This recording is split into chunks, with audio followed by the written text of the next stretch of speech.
સુરત પાંડેસરા પોલીસની બાળકીઓ પર થતા દુષ્કૃત્ય રોકવાનો પ્રયાસ સાથે જાડી ઝાખરાનો સર્વે શરૂ કરાયો હતો। ખાનગી અને સરકારી જમીન પર જાડી ઝાખરા 3 દિવસમાં દૂર કરવા આદેશ અપાયો હતો।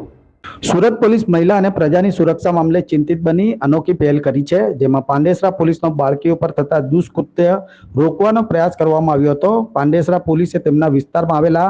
જાડી ઝાખરાનો સર્વે શરૂ કર્યો હતો અને ખાનગી અને સરકારી જમીનો પર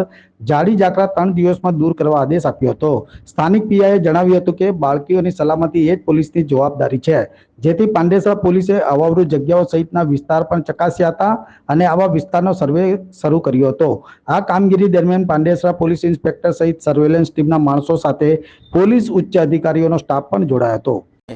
એની સૂચના મુજબ તેમજ સેક્ટર 2 શ્રી ડામોર સાહેબ તથા ડીસીપી 4 ગુજ્જર સાહેબ અને અમારા એસીપી શ્રી ઝવેર દેસાઈ સાહેબની સૂચના અને માર્ગદર્શન મુજબ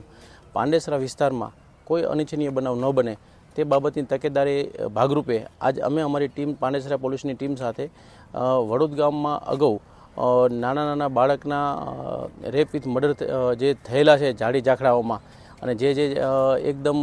ઘેઘૂર જંગલ જેવું વાતાવરણ સિટીમાં થયેલ છે તેના ભાગરૂપે અમે આજ પાંડેસરાની પોલીસ ટીમ દ્વારા એક સર્વે કરવામાં આવી રહ્યું છે કે ક્યાં ક્યાં જે જાડી ઝાખરા છે કે જ્યાં આવા બનાવ બનવાની શક્યતાઓ છે કે જ્યાં અગાઉ બનાવ બનેલા છે, તો એના ભાગરૂપે આવા બનાવ પાંડેસરા પોલીસ વિસ્તારમાં ન બને એની તકેદારીના ભાગરૂપે એક અમે આજ સર્વે કરવામાં આવ્યું છે। અને પાંડેસરાની દીકરી એટલે અમારી દીકરી છે, પાંડેસરાનું બાળક એ અમારું બાળક છે, એ ભાવનાથી આજ અમે સર્વે કરી અને જ્યાં જ્યાં આવા જાડી ઝાખરા છે, જ્યાં અવાવરૂ જગ્યા છે કે જ્યાં આવો બનાવ બની શકે છે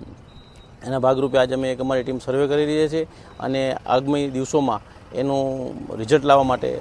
કે જ્યાં જ્યાં જાડી ઝાખરા છે તે બધું કાઢી અને એને એકદમ મેદાન જેવું કરી જેથી કોઈ બનાવ બને તો સામે દેખાય અથવા તો કોઈ આવો બનાવ ન બને એના ભાગરૂપે અમે આયોજન કરવામાં આવેલું છે।